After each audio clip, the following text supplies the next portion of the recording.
A billionaire pretended to be asleep to test the honesty of his black cleaning lady's little daughter, but what he saw next left him frozen in shock. Before we begin, please like this video and subscribe to the channel. The safe was wide open, overflowing with stacks of crisp $100 bills. The sight of so much wealth could make anyone's hands itch with temptation. To Thomas Mitchell, a self-made billionaire at 45, that money was more than just paper, it was bait. He reclined in his leather armchair, eyes half closed, pretending to be asleep. His breaths came evenly, but his mind was racing. After years of betrayal and lies in the cutthroat world of business, Thomas had grown disillusioned with people. The final blow came when his own business partner, a man he once trusted like a brother, embezzled $3 million and fled overseas. Since then, Thomas had one lingering question. Is there any honest person left in this world? Tonight, he intended to find out. The door creaked open. Little footsteps echoed on the marble floor. 6-year-old Jasmine entered, clutching her mother Diana's hand. Diana Jefferson had worked as a cleaner in Thomas's company for over 2 years.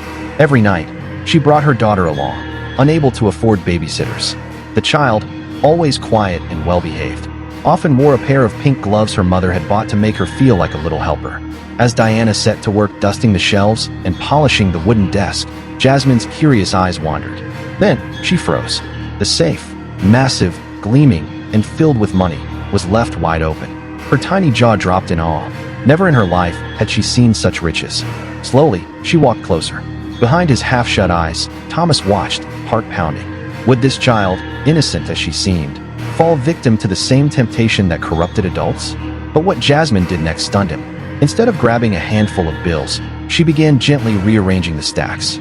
Her little hands moved with care, sorting the money by size and denomination, just as her mother had taught her to organize coins at home. "Mommy," she whispered sweetly, "Mr. Thomas's money was all messy. I fixed it for him so it looks nice now." Diana's head whipped around in alarm. "Jasmine, you can't touch the boss's things." "But Mom," the girl replied innocently, "it was messy. He'll be happy when he wakes up and sees it neat." Thomas's throat tightened. His heart, long hardened by greed and betrayal, trembled at the honesty of a child who had never owned more than a few dollars. She hadn't stolen. She hadn't even considered it. Instead, she had cared for his money as though it were sacred. For the first time in years, Thomas felt something stir inside him. Hope. Over the following weeks, Thomas quietly observed Diana and Jasmine. He discovered truths that humbled him. Diana worked 2 jobs, cleaning his office at night and a medical clinic in the mornings. Jasmine always accompanied her, doing homework in waiting rooms or quietly drawing pictures while her mother worked. He heard Diana teaching her daughter life lessons that struck him deeply.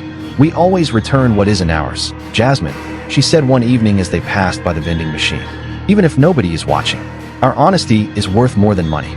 Diana's story was one of resilience. Orphaned at 9, raised in foster care, she worked tirelessly to graduate high school but could never afford college. Pregnant at 22, abandoned by the father of her child, she refused government aid, determined to raise Jasmine with dignity. Unbeknownst to her, Thomas had quietly doubled her salary, disguising it as a routine category adjustment. It was the least he could do, but not everyone was blind to the change, and not everyone approved. Richard Blackwood, the company's vice president, noticed the adjustment during a finance meeting. He was the entitled 50-year-old son of one of the company's founders, a man who believed wealth gave him superiority. "Thomas," Richard sneered across the boardroom table, "why are we wasting money on cleaning staff? Especially that one." "Diana is excellent at her job," Thomas replied firmly. Richard chuckled darkly. "You don't understand where these people belong. Give them a coin, and they'll soon be asking for the vault. It's in their nature." Thomas's jaw clenched, but he stayed silent.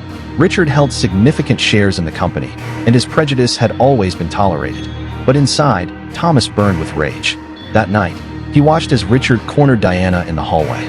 "I know you're getting more than you deserve," Richard hissed. "I don't know what tricks you're pulling, but it stops now. And get that child out of here. This isn't a daycare." Jasmine clung to her mother, trembling. Diana, voice steady but firm, replied, "I'm just doing my job, sir." Richard smirked cruelly. "Your job is to clean. Be invisible. Nothing more." From his office, Thomas saw it all, and something inside him snapped. Thomas decided Richard would not get away with this. What Richard didn't know was that the very security system he had approved to monitor employees now recorded his every word. But Thomas wanted more than evidence. He wanted Richard to be exposed, humiliated, and destroyed by his own arrogance. So, he called Marcus Chun, a former FBI investigator who had once helped him uncover corporate fraud. "Marcus, I need you again," Thomas said. "What kind of trouble?" Marcus asked. "The kind that involves racism, abuse of power, and a man who thinks he's untouchable." Marcus chuckled. "That daddy's boy Blackwood? This will be easier than stealing candy from a baby. Guys like him always leave a trail."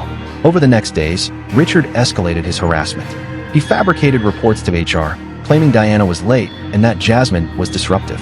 He intercepted Diana in the parking lot, making lewd insinuations about how she earned her extra pay. "People like you always have a price," he sneered.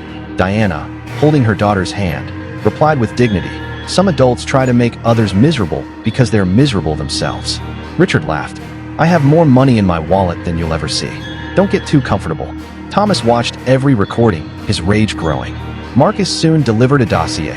Years of evidence showing Richard had systematically bullied Black and Latino employees at previous jobs.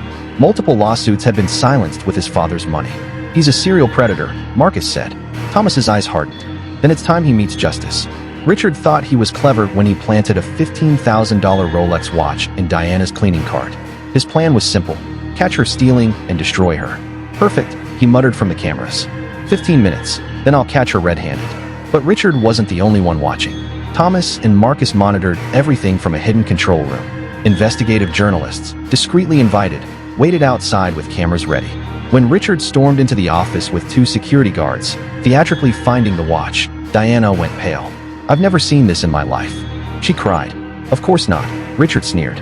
"It just magically appeared." He ordered the guards to call the police. Jasmine burst into tears. And then, the office door opened. Thomas walked in, flanked by Marcus and the journalists. "Richard," Thomas said calmly, "I think you should put down that phone."